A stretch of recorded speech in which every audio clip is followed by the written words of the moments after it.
제자들은 자기의 죽은 자들을 부활로 받아들이기도 하며 또 어떤 이들은 더 좋은 부활을 얻고자 하여 심한 고문을 받되 구차히 풀려나기를 원하지 아니하였으며 또 어떤 이들은 조롱과 채찍질뿐 아니라 결박과 옥에 갇히는 시련도 받았으며 돌로 치는 것과 톱으로 켠 것과 시험과 칼로 죽임을 당하고 양과 염소의 가죽을 입고 유리하여 궁핍과 환난과 학대를 받았으니 이런 사람은 세상이 감당하지 못하느니라. 그들이 광야와 산과 동굴과 토굴에 유리하였느니라. 우리 죄를 위해서 죽으시고 3일 만에 살아나신 예수 그리스도의 부활을 기념하고 기뻐하는 부활주일입니다. 여러분, 예수 그리스도의 부활이라는 이 사건은 역사적인 사실입니다. 제가 이제 그 증거를 몇 가지 말씀을 드리겠습니다. 오늘 새벽 예배 때도 잠시 제가 예를 들었는데, 여러분, 이순신 장군이 살아있었다는 걸 믿습니까? 그분이 왜구를 통쾌하게 물리쳤다는 것도 믿고 계십니까? 그분하고 같이 싸워보셨어요? 그분의 얼굴을 대면하셨어요? 어떻게 믿으세요? 무엇을 근거로 믿으세요? 이순신 장군이라는 인물이 있었다는 것을. 역사를 보고 믿어요. 왜? 그 당시에 수많은 사람들이 그 이순신 장군을 만나고 함께 싸웠고 그분의 위대함을 기록해놨기 때문에 우리는 그것을 보고 믿어요. 그것을 보고. 성경은 수많은 사람들이 예수님을 보고 함께했던 사람들의 기록이에요. 그래서 예수님의 부활은 호구가 아니라고 말씀드리는 거예요. 역사적인 사실이에요. 먼저 큰 첫 번째 중요한 증거는 뭐냐 하면 제자들이 변화했다는 거예요. 제자들이 변화했다. 예수님이 십자가에 달렸던 그 순간에 예수님의 많은 제자들은 다 도망갔습니다. 다 도망갔어요. 자기도 같이 체포당해서 같이 십자가에 달릴 것이 두려워서 다 도망갔어요. 다 도망갔어요. 그런데 그랬던 그 제자들이 어떻게 다시 도망갔던 예루살렘으로 모여서 교회를 시작할 수 있었을까? 그 이유는 딱 하나예요. 예수님이 죽음으로 끝난 것이 아니고 다시 살아나신 것을 경험했기 때문에, 만났기 때문에 다시 돌아올 수 있었던 거예요. 예수님의 죽음으로 다 망했다. 우리는 이제 미래가 없어. 도망가야지. 예수님처럼 붙잡혀서 십자가에 안 죽으려면 도망가야 해 라고 하고 다 도망갔던 제자들이 3일 뒤부터 다시 예루살렘으로 다 모여들어서 거기서 이 교회를 시작을 했어요. 이유는 딱 하나예요. 살아계신 예수님을 만난 것. 죽음이 끝이 아니라는 걸 발견했기 때문에. 그게 역사적인 증거예요. 아멘. 예수님이 십자가에 돌아가시고 그냥 끝났으면 절대로 모일 수가 없는 거예요. 숨어서 지내야 돼요. 잡히지 않기 위해서. 십자가에 죽기 싫어서. 그랬던 제자들이 다 모여들었다는 것은 예수님이 다시 살아났다는 증거예요. 두 번째 증거는 도망갔던 제자들이 예루살렘으로 다 모여들었는데, 그래서 교회를 시작했는데, 예루살렘의 로마 군사들, 기득권 유대 지도층들이 무서워서 주변에 교회를 세운 것이 아니고 예루살렘 그 가장 한복판에 교회를 세웠다는 거예요. 여차없이 잡혀갈 수 있는 자리예요. 교회를 세웠다 눈에 다 띄는 자리예요. 그런데 그곳에, 도망갔던 그곳에 와서 그 중심에 교회를 세웠다. 이것이 예수님의 부활의 증거예요. 세 번째 증거는 제자들이, 그렇게 도망갔던 제자들이 돌아와서 가장 위험한 예루살렘 한복판에 교회를 세운 그 제자들이 그 이후로 단 한 명도 배반하거나 도망가지 않았다는 거예요. 여러분, 예수님이 십자가에 달렸을 때 무서워서 도망갔던 제자들이에요. 그 사람들이 예수님 부활하신 다음에는 다시 그 위험한 예루살렘으로 돌아와서 교회를 세우고 단 한 명도 도망가지 않고 배반하지 않고 다시 살아나신 예수님을 부인하지 않고 그곳에서 복음을 전했다는 거예요. 이게 예수님이 부활하신 확실한 증거예요. 확실한 증거예요. 단 한 사람이라도, 돌아온 사람 중에 단 한 사람이라도 양심선언이든 무슨 형식을 취해서라도 예수님의 부활이 거짓이다 이렇게 주장했다면 초대 예루살렘 교회는 다 없어졌을 거예요. 쓰러졌을 거예요. 교회가 유지될 수가 없는 거예요. 단 한 명이라도 그게 우리 거짓이었다라고 얘기했다면. 그런데 수많은 12사도와 수많은 제자들이 단 한 명도 떠나지도 않았고 배반하지도 않았고 예수님의 죽음이, 예수님의 부활하심이 거짓이라고 말한 사람이 없어요. 이게 역사적인 증거예요. 역사적인 증거. 그리고 한 가지 더, 네 번째, 흔들릴 수 없는 또 하나의 증거는 뭐냐면 예수님의 육신의 동생들이 변화했다니까요. 여러분, 사도 중에 예수님의 육신의 동생이 있어요. 그 사람이 누구냐? 야고보예요. 야고보. 예수님이 십자가에 달리는 모습을 보면서 내 형제일 수는 있지만 구원자일 수는 없다라고 생각을 했던 사람이 야고보였어요. 그래서 많은 신학자들이 야고보를 가리켜서 의심이 많은 인물. 우리는 의심 많은 제자 그럼 누구를 주로 생각해요? 네, 도마. 근데 야고보도 비슷했어요. 그래서 회의론자라고 불렀어요. 신학자들이 야고보를. 그렇게 의심이 많고 명확하지 않으면 인정하지 않았던 제자가 야고보예요. 예수님의 육신의 동생이었어요. 그랬던 그 야고보가 돌아와서 초대 예루살렘 교회의 기둥과 같은 지도자가 됐고 야고보서를 기록했고 성경에 순교까지 했어요. 누구를 위해서? 예수 그리스도 구세주를 위해서. 여러분, 이 모든 증거가 수많은 증거 중에 제가 4가지만 얘기한 거예요. 제자들에 관련된 겁니다. 예수 부활에 대한 수많은 역사의 기록들이 기록되어 있어요. 우리가 거부할 수가 없는 거예요. 이순신 장군이 살았다고 믿으면 예수님이 안 믿어질 수가 없는 거예요. 예수님의 부활을 거부할 수가 없는 거예요, 여러분. 거부할 수가 없는 거예요. 예수님을 보고 예수님의 다시 살아나심을 본 증거들이, 그 사람들의 기록들이 너무나 수없이 많기 때문에. 너무나 많기 때문에. 흔들릴 수 없는 역사적인 사실이에요. 오늘 본론으로 들어가서 오늘 제목이 부활을 사모한 사람들이에요. 그러면 이 예수님의 부활의 사실이 역사적인 사실로만 끝나지 않고 어떤 영향을 우리에게 주는가, 그거를 고민해봐야 돼요. 우리의 인생을 변화시켰어요. 제자들을 변화시킨 것처럼 우리를 변화시켜야 돼요. 히브리서 11장은 믿음장이라고 하고 거기에 수많은 믿음의 대표적인 인물들이 기록이 되어 있는데 이 사람들이 예수 그리스도의 부활로 인해서 어떤 삶을 살아갔는지 우리가 살펴볼 필요가 있어요. 어떻게 살아갔는지. 부활을 사모하고 부활을 확신했던 이 인물들이 우리에게 어떤 교훈을 주는지를 여러분은 살피셔야 돼요. 이 부활주일에 특별히. 부활을 사모한 이 챔피언들은 인생의 고난을 이기는 삶을 살았어요. 오늘 본문 중에 35절, 36절을 읽어드리겠습니다. 여자들은 자기의 죽은 자들을 부활로 받아들이기도 하며 또 어떤 이들은 더 좋은 부활을 얻고자 하여 심한 고문을 받되 구차히 풀려나기를 원하지 아니하였으며 또 어떤 이들은 조롱과 채찍질 뿐 아니라 결박과 옥에 갇히는 시련도 받았으며 이렇게 기록을 해놨습니다. 여러분, 이거를 한마디로 압축하면 이 말이죠. 성경은 부활 때문에 고문도 감내할 수 있다. 이렇게 말하고 있습니다. 부활 때문에 고문도 감내할 수 있다. 그리고 이 금방 본문에 나온 이 사람들은 죽은 자의 부활을 받아들였어요. 왜 받아들였느냐? 자기 가족들이 죽었다가 살아난 역사가 있고 그것을 자기가 옆에서 보았거든요. 대표적인 인물들이 누가 있습니까, 여러분? 구약 성경에서 사르밧 과부요, 자기 아들이 죽었다가 살아나는 걸 옆에서 봤어요. 수냄 여인의 아들 역시 살아나는 것을 그 어머니는 봤어요. 그리고 신약으로 넘어오면 나인성 과부의 아들이 살아나는 것을 어머니가 봤어요. 예수님이 살리는 것을 봤어요.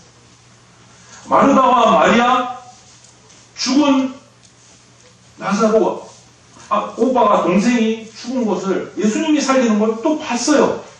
자기들은 부활을 믿는 거예요. 자기들이 진 거예요. 내 가족이, 내 형제가, 내 아들이 죽었다가 예수님으로 말미암아 살아났다. 증거하는 거예요. 증거하는 거예요. 사람들이. 그러면서 본문을 한 걸음 더 나가요. 여러분. 그 정도 부활이 아니다. 여러분 그 정도 부활만 해도 엄청나잖아요. 그것도 우리가 믿어질까 말까 할 수도 있는데 거기서 한 걸음 더 나아가서 말씀하세요. 더 좋은 부활을 얻고자 고문도 견뎠다. 더 좋은 부활은 뭘까요? 더 좋은 부활. 금방 나온 본문에 있잖아요. 더 좋은 부활은 뭘까요? 여러분 금방 말한 이 여인들의 구약과 신약에 기록된 부활의 사건들은요. 죽었다가 살아난 거 맞습니다. 그런데 그들의 인생이 다 맞춰지면 다시 죽었어요. 다시 무덤으로 들어갔어요.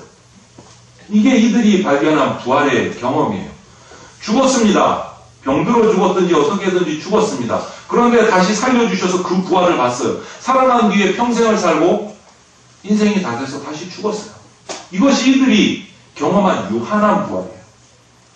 그런데 더 좋은 부활은 뭘까요? 우리 주님의 십자가 부활을 통해서 우리가 얻는 부활은 어떤 부활일까요? 일시적인 부활이 아니고 이제 죽지 않는 영원한 부활입니다.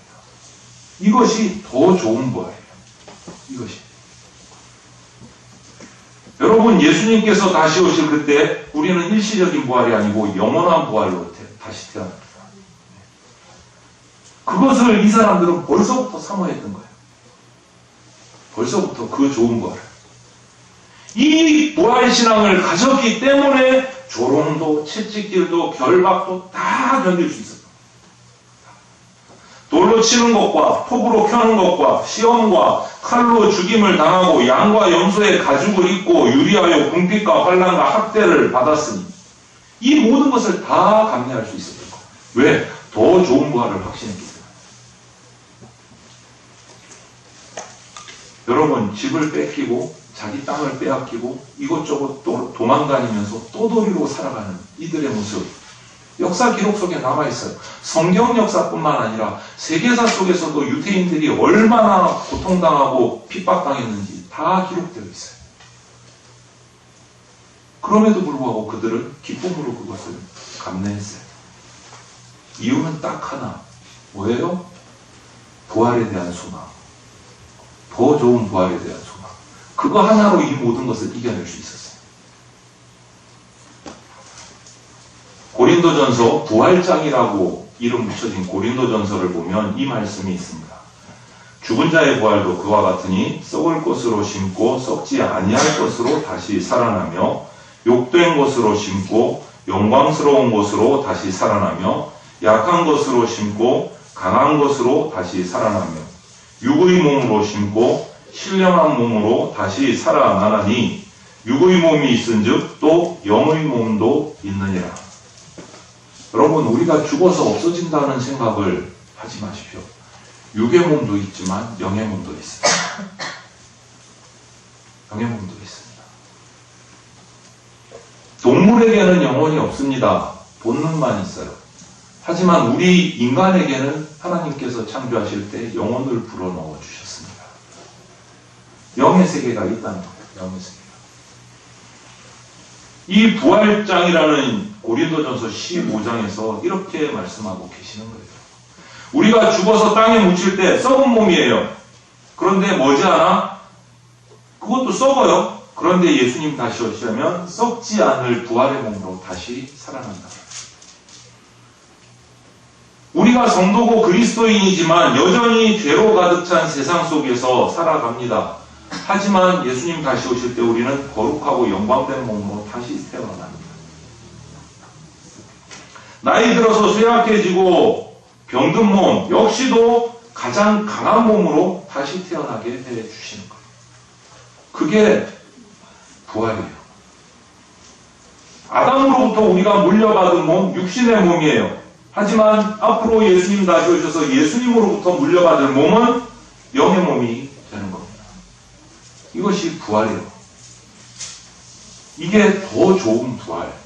더 좋은. 이러한 영광스러운 부활을 사모했기 때문에 히브리서 11장에 기록된 우리 믿음의 선조들, 챔피언들은 핍박받는 것도, 고난당하는 것도, 어렵게 살아가는 것도 넉넉하게 감당할 수 있었던 거예요. 이 부활신앙 때문에. 여러분, 예수님의 부활은 그냥 책에 기록된 어떤 사실, 기록이 아닙니다. 예수님의 부활은 그때의 과거의 부활로 끝난 부활이 아닙니다. 아니, 예수님 다시 오시면 나중에 언제인지는 모르지만 미래에 일어날 그러할 소망, 그것도 아닙니다, 여러분. 지금 이 순간에 나에게 힘이 되고 능력이 되는 부활이 예수 그리스도의 부활이에요. 과거로 끝나지 않았어요. 미래의 어떤 그런 거 아니에요. 과거, 현재, 미래를 다 연결해서 이 시간 나에게 힘이 되어주시는 것이 예수 그리스도의 부활이에요. 왜요? 부활을 믿기 때문에 지금의 고난을 이길 수 있는 거예요. 그것이 생명을 경험하는 일이에요, 여러분.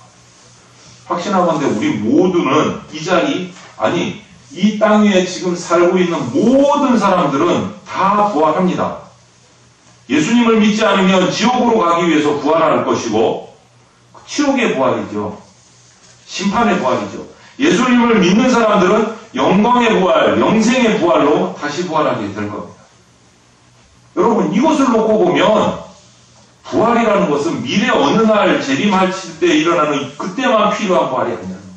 지금부터 예수 그리스도와 함께 믿어감으로 예수 그리스도와 함께 살아감으로 이루어지는, 현재부터 이어지는 부활이에요. 현재부터 이어지는 부활. 오늘 우리가 당하는 고난은요, 성경이 기록될 때 이 우리 선조들의 성도들이 당한 핍박, 박해, 죽임, 이 앞에는 우리가 지금 어떤 고난을 당해도 명함도 못 내밀어요. 비교가 될 수가 없어요. 콜로세움의 원형 경기장에 던져져서 사자밥이 되어가면서도 순교하는 그들의 믿음을 지키는 신앙 앞에서 지금 저와 여러분이 겪는 고난과 고민과 근심이 뭐 이렇게 명함 내밀 수 있을 것 같아요? 그분들 앞에? 부끄러운 거예요. 부끄러운 거예요.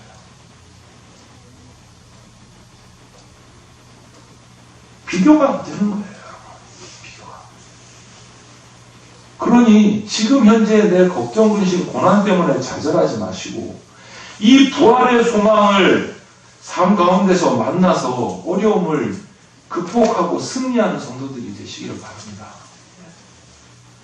생각하건대 현재의 고난은 장차 우리에게 나타날 영광과 비교할 수도 없도다. 로마서 8장 18절의 말씀이에요. 우리에게 앞으로 나타날 영광과 비교할 수 없다. 지금 고난은. 여러분, 승리하시기를 바라요. 현재 고난이 아무리 크고 아무리 험해도 장차 우리에게 나타날 더 좋은 부활의 영광과는 비교할 수 없는 거예요. 잊지 말고 살아가시기를 바랍니다. 두 번째로 이 부활을 사모했던 이 믿음의 챔피언들, 우리 선조들은요, 죽음을 이기는 부활을 가지고 있었어요. 죽음을 이기는 부활. 죽음의 공포도 이기는 삶을 살았습니다. 여러분, 우리 인간들이 가장 두려워하는 게 뭡니까? 말은 그렇게 안 하면서 결국은 죽음이 제일 무서워요. 제일 죽음이 무서워요. 결국은. 영원히 살고자 하는 거, 우리 인간의 영원한 소망이 최고의 희망이고 최고의 소원이에요. 죽음 앞에서는 돈도 아깝지 않고 명예도 아깝지 않고 그 무엇도 내놓지 않을 게 없어요. 내가 죽지만 않고 살 수 있다면 뭐든지 다 값을 치를 거예요. 그런데 부활을 사모한 이 믿음의 우리 챔피언들은 그 죽음조차도 두려워하지 않고 당당하게 맞서는 사람들이었습니다. 왜냐하면 내 육신의 몸이 죽고 나서 다시 살아날 것을 믿고 있었기 때문에, 죽음이 끝이 아니라는 것을 확신했기 때문에, 육신의 몸이 죽지 않는 영원한 몸으로 다시 태어날 것을 알고 있었기 때문에 죽음을 당당히 맞설 수 있었던 거예요. 여러분, 이사할 때를 한번 생각해 보십시오. 정말 좁고 허름하고 상황이 좋지 않은 그 작은 집을 이제 내가 떠나서 형편이 돼서 넓고 좋고 깨끗하고 위생적인 집으로 이사를 간다. 여러분 이삿짐 챙길 때 그동안 있었던 이삿짐들 어떻게 하고 싶으세요? 이 상황이면. 다 챙겨가고 싶으세요? 네? 저 붙박이장 저거 내가 얼마나 힘들어서 짠 건데 저것도 뜯어가야 돼. 이러고 가고 싶으세요? 좋고 화려한 집으로 이사 가시면서 다 치워. 가서 거기에 맞는 새로운 거를 장만해야지. 다 놓고 가실 거예요. 다 놓고 가실 거예요. 여러분, 육신의 장막은요, 내 육신의 집은요, 영원한 천국과 부활을 바라보면서 가면 가지고 갈 게 없어요. 가지고 갈 게 없어요. 다 내려놓고 갈 것밖에 없어요. 거기에 우리가 욕심을 내려놓지 못하기 때문에, 영생의 믿음이 없기 때문에 포기를 못하는 거예요. 세상의 것을 포기를 못하는 거예요. 오늘 우리에게 등장한 믿음의 챔피언들, 우리 선조들은요, 돌로 치는 것, 톱으로 펴는 것, 시험과 칼로 죽임 당하는 것, 다 경험했어요. 돌로 치는 것, 영어 성경을 보면 돌로 맞아 죽은 거예요. 그리고 아모스와 이사야는요, 톱으로 몸이 썰려서 순교당했어요. 사도 바울은요, 칼로 목을 베임당해서 순교당했어요. 그 외에 수많은 순교자들이 있어요. 우리 한국교회도, 우리 제법교회 선조들 중에도 순교당하신 분들이 있어요. 그들이 죽지 않기 위해서 발버둥 쳤을까요? 내 모든 재산 줄게, 목숨만 살려달라고 애걸했을까요? 역사의 기록을 살펴보면 결코 그렇지 않습니다. 로마 병사들이 쓴 기록에 이런 기록이 남아있어요. 이 순교자들을 보면서 깜짝 놀랐어요. 자기들이 사형을 집행하면서 놀랬다는 기록이 그들의 기록에 남아있어요. 이 그리스도인들은 죽임을 당하면서도 얼굴에 구겨짐이 없고 웃음을 띠고 죽임을 당하더라. 도대체 이들은 뭘까? 기록이 남아있어. 성경 기록이 아니고 로마의 기록에 남아있어. 이들은 도대체 어떤 사람이길래 죽임을 당하면서도 미소를 띠면서 죽임을 당하는가? 이유가 뭡니까, 여러분? 하나밖에 없어요. 이 순간 내가 죽임당하면 그 다음은 무엇이 있다는 확신이 있기 때문에 더 좋은 부활이 있다는 확신이 그들 가운데 있었기 때문에 그 믿음으로. 여러분, 천국의 영광을 알고 소망을 가지고 있으면 육신의 죽음조차 기쁨이 될 수 있습니다. 그래서 기독교 장례식에는 뭐가 있습니까?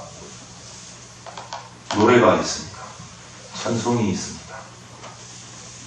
찬송이 있습니다. 제가 앞에 교회에 있을 때 수많은 장례식을 참석해 봤는데 욕을 먹은 적이 몇 번 있어요. 옆에 장례식장에서 와서 항의를 하더라고요. 무슨 장례식장에서 노래 부르고 앉았냐고.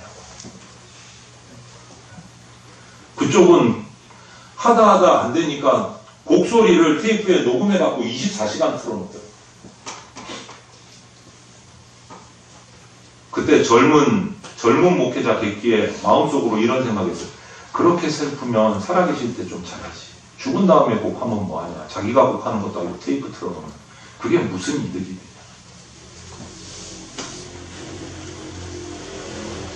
여러분, 이들은 죽음을 두려워하지 않을 수 있었던 것은 예수 그리스도의 부활을 볼 수 있었고 믿었고 예수님의 약속을 알았기 때문에.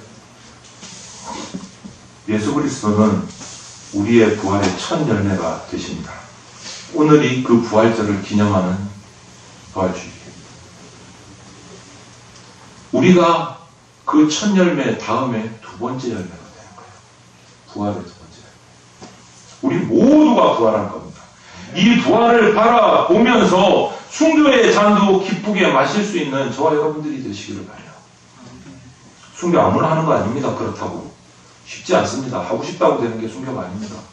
엄청난 축복입니다. 순교는. 어느 목사님이 농담 삼아 그러시더라고요. 성경에 그런 말은 없는데 천국 올라가면 예수님 바로 밑에 누가 앉느냐? 순교자가 앉을 거다. 성경에 없는 말임에도 불구하고 설득이 되더라고요. 보라, 내가 너희에게 비밀을 말하노니 너희가 다 잠잘 것이 아니요 마지막 나팔에 순식간에 호련히 다 변화되리니 나팔 소리가 나면 죽은 자들이 썩지 아니할 것으로 다시 살아나고 우리도 변화되리라.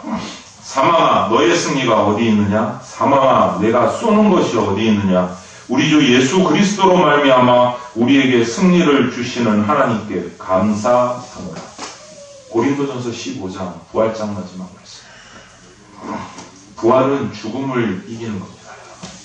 그것을 사모한 사람들이었기 때문에 죽음 앞에 당당할 수 있었습니다. 이보다 강력한 승리는 없어요, 여러분. 예수님의 죽음은 당신의 죽음만으로 죽음을 이긴 것이 아니고 우리 모두의 죽음을 이긴 부활이에요. 예수님 한 분만의 부활이 아니에요. 그렇기 때문에 부활신앙을 가진 성도들은 죽음 앞에 당당할 수 있는 겁니다. 저와 여러분들이 그렇게 되기를 소망합니다. 여러분, 오늘 읽은 본문 마지막 말씀을 같이 한번 우리가 읽으면 좋겠습니다. 히브리서 11장 38절 말씀인데요. 한 목소리로 읽으면 좋겠습니다. 이런 사람은 세상이 감당하지 못하느니라. 그들이 광야와 산과 동굴과 토굴에 유리하였느니라. 믿음의 챔피언들은 세상이 감당하지 못한다고 성경을 이렇게 말하고 있습니다. 여러분, 성도들 가운데, 그리스도인 가운데, 저와 여러분들 가운데 이 말씀을 놓고 보면 두 종류로 나누는 성도가 될 수 있어요. 하나는 세상이 감당하지 못하는 성도, 또 하나는 세상을 감당하지 못하는 성도. 둘로 나뉠 수 있을 것 같아요. 세상이 감당하지 못하는 성도는 부활신앙으로 죽음을 이기는 당당한 성도예요. 반대로 세상을 감당하지 못하는 성도는 날마다 삶 속에 허우적대고 구원받은 거는 받은 것 같은데 아닌 것도 같기도 하고 오락가락하는 성도. 그래서 세상의 유혹 속에 이리 휘청 저리 휘청하는 세상을 감당하지 못하는 성도. 둘로 나눌 수 있을 것 같아요. 여러분, 가슴에 손을 얹고 소리 내지 마시고 한번 선택해 보세요. 나는 세상이 감당하지 못하는 성도다. 2번, 나는 세상을 감당하지 못하는 성도다. 어느 쪽인지 대답해보세요. 어느 쪽?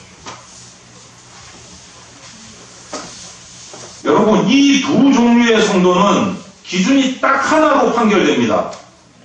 부활신앙을 가졌느냐, 가지지 못했느냐. 다른 조건이 없어요. 부활신앙은 예수님 재림하실 때 내 몸도 부활하는 것으로 끝나지 않고 바로 지금 여기를 결정하는 거예요. 여기. 죽고 난 이후만 중요한 게 아니고 부활신앙이 있으면 바로 지금 이곳에 고난과 이 시기에 걱정, 근심과 죽음을 이길 수 있는 사람이에요. 지금 현재. 죽음을 환영할 수 있는 신앙에까지 이르기를 바랍니다. 소원합니다. 부활을 소망할 수 있기를 축복합니다. 아멘. 아무도 안 하시네요. 네. 죽기는 싫으세요? 끝까지 살고 싶으세요? 언제까지 살고 싶으세요? 이 몸을 가지고.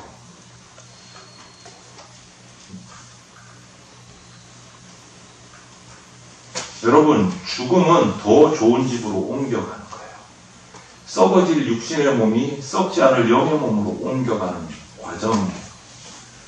죽음을 두려워하면 이 과정을 두려워한다는 것은 신앙이 변질되는 가짜 신앙으로 되어간다는 거예요. 정말 두려운 말씀이에요. 정말 두려운 말씀. 기독교는 죽음을 이기는 부활의 신앙입니다.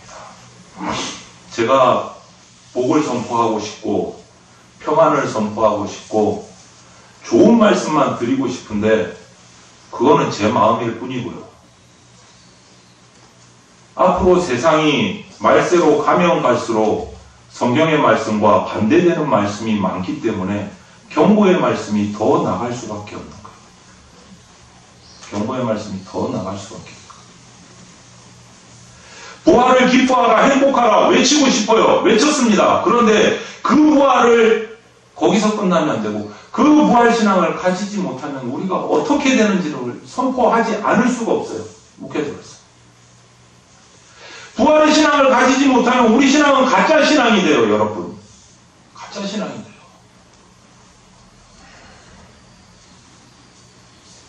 그러면 목사님 빨리 죽으면 좋잖아요. 저도 그렇게 생각해요. 인간적인 계산으로 보면 빨리 죽으면 좋지. 더 좋은 부활로 가니까. 예수님 믿었으니까.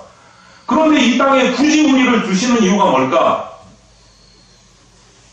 우리를 통해서 하나님께서 하실 일이 있어요. 그거를 우리는 사명이라고 해요. 영어로 비전이라고 해요. 그 사명을 우리에게 주시고 그거를 이루고 나서 우리는 천국으로 가는 거예요. 우리를 통해서 이 부활의 복음이 전파되기를 원하세요. 우리를 통해서. 그 일을 우리가 해야 되는 거예요. 그 일을. 그런데 그 사명은 할 생각 안 하고 이 땅에서 오래오래 잘 살고 싶다. 아주 성경적이지 못한 삶입니다. 아주 성경적이지 못한 삶. 이 땅을 사는 동안 주님이 주신 비전을 사명을 이루면서 그 사명 이루는 날에 나는 더 좋은 부활로 가리라 하고 사는 것이 성경적인 삶이에요. 사도들은 그 이름을 위하여, 예수 그리스도의 이름을 위하여 능력받는 일에 합당한 자로 여기심을 기뻐하면서 공회 앞을 떠나니라. 그들이 날마다 성전에 있든지 집에 있든지 예수는 그리스도라 가르치기와 전도하기를 그치지 아니하니라. 사도행전 5장의 말씀입니다. 사도들은 예수님 때문에 자기들이 능력받고 고난받는 거 행복했습니다. 왜요? 내가 제대로 말씀 전하고 있구나. 내가 제대로 말씀을 전하니까 사람들이 나를 핍박하는구나. 내가 사람 마음에 맞는 말씀을 전하면 저들이 나를 좋아할 텐데 내가 예수님의 말씀을 전하니까 저들이 나를 핍박하는구나. 기뻐했습니다. 나가서 날마다 가르치기와 전도하기를 그치지 않았다고 했습니다. 여러분, 사람의 마음에 맞는 말을 제가 전해야 됩니까? 여러분이 나가서 사람에 맞는 말로 전도해야 합니까? 어떻게 하시겠습니까? 그러고 나서 기쁨이 충만했대요. 사도들은 핍박받고 와서. 행복했대요. 왜? 예수님이 나를 인정해 주시니까 바르게 전했다.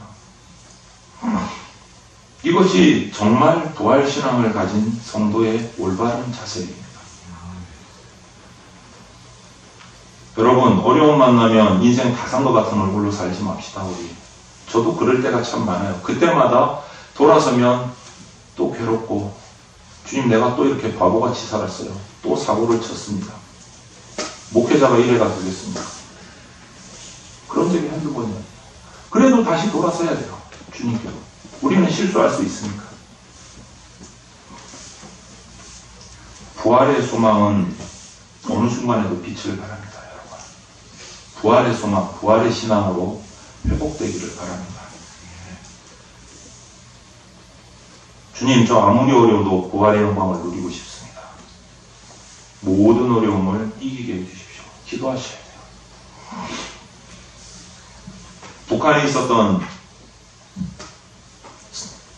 북한을 선교했던 선교사님에게 들었던 옛날 이야기를 하나 말씀을 드리고 말씀을 마치겠습니다. 김일성이 통치하던 시절에 어느 지역을 시찰하러 김일성이 나섰습니다. 그 지역은 벌써 그 계획이 발표되자마자 김일성을 맞이하기 위해서 흙이었던 도로를 포장하기 시작했어요. 아스팔트로 포장하기 시작했어요. 그래서 공사를 시작했는데 그 큰, 여러분들 아시죠? 큰 롤러 바퀴가 달린 아스팔트를 이렇게 누르는, 다지는 큰 롤러, 그 중장비가 지나가면서 도로를, 아스팔트길을 닦고 있었어요. 그런데 갑자기 한참 공사를 하고 있는데 길 옆에 끝부분이 그 장비가 지나가는데 무너져 내린 거예요. 무너져 내린 거예요. 그런데 그 밑에 토굴이 하나 무너지면서 길이 무너져요. 그 토굴 속에서 김태웅 목사님을 비롯해서 20여 명의 지하교회 성도들이 예배를 드리고 있는 현장이 발견이 됩니다. 도로공사가 무너져서 토굴이 발견된 거예요. 토굴이. 지하에서 땅을 파고 숨어서 예배 드리던 김태웅 목사님과 성도 20여 명이 잡혔어요. 체포를 당했어요. 그 자리에서. 고문을 받았어요. 수령님만 섬기겠느냐? 너희가 이 신앙을 계속 가지겠느냐?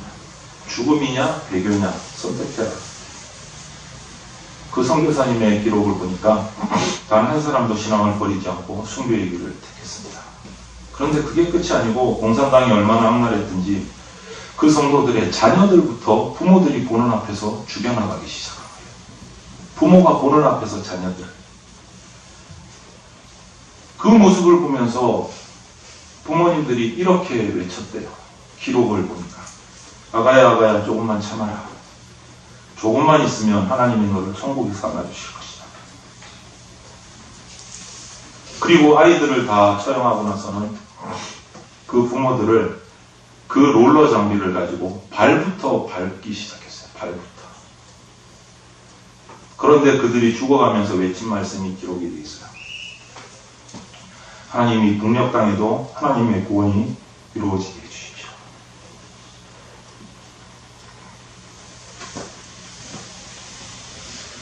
여러분, 우리가 믿는 기독교가 바로 이거예요. 바로 이거예요. 내 마음에 잠시 기쁘고 잠시 평안한 것이 아니고 죽음을 막을 수도 없는 능력이 바로 부활신앙이에요. 이제 제발 무기력한 신앙 좀 내려놓으시고 세상을 감당하지 못하는 성도가 아니고 세상이 감당하지 못하는 예수 그리스도의 온전한 제자로 다시 살아가기를 소망합니다. 부활의 소망으로 우리에게 있는 모든 고난을 이기고 죽음도 이기는 믿음의 챔피언들이 되시기를 주님의 이름으로 축원을 드립니다. 기도드리겠습니다. 사랑이 많으신 하나님 감사합니다. 십자가의 죽으심과 3일 만에 부활을 통해서 우리에게 첫 열매 되어주시고 우리에게 부활의 소망을 주셨음에 감사를 드립니다. 주님, 우리가 죽음을 이기는 부활의 소망을, 부활의 신앙을 품은 자로 태어나게 하여 주시옵소서. 모든 고난과 핍박 앞에서, 세상의 미혹 앞에서도 이 부활 신앙을 붙들고 하늘의 소망을 가지고 승리하는 예수 그리스도의 온전한 제자 되게 하여 주시옵소서. 감사를 드리며 예수 그리스도 이름으로 기도합니다. 아멘. 기도하겠습니다. 지금은 우리를 눈물과 근심의 수렁에서 건져주신 주 예수 그리스도의 피 묻은 십자가 안에와 독생자를 보내주신 하나님 아버지의 크신 사랑과 이 순간에도 역사하고 계시는 성령님의 보호 인도하심이 부활주의를 맞이하여 더 좋은 부활의 소망을 품고 죽음을 이기는 부활 신앙으로 무장해서 세상이 감당하지 못하는 성도 되어 살아가기로 작정하며 예배하는 사랑하는 주의 자녀들과 그들의 가정과 사업 가운데 이제로부터 영원토록 함께 있을지어다. 아멘.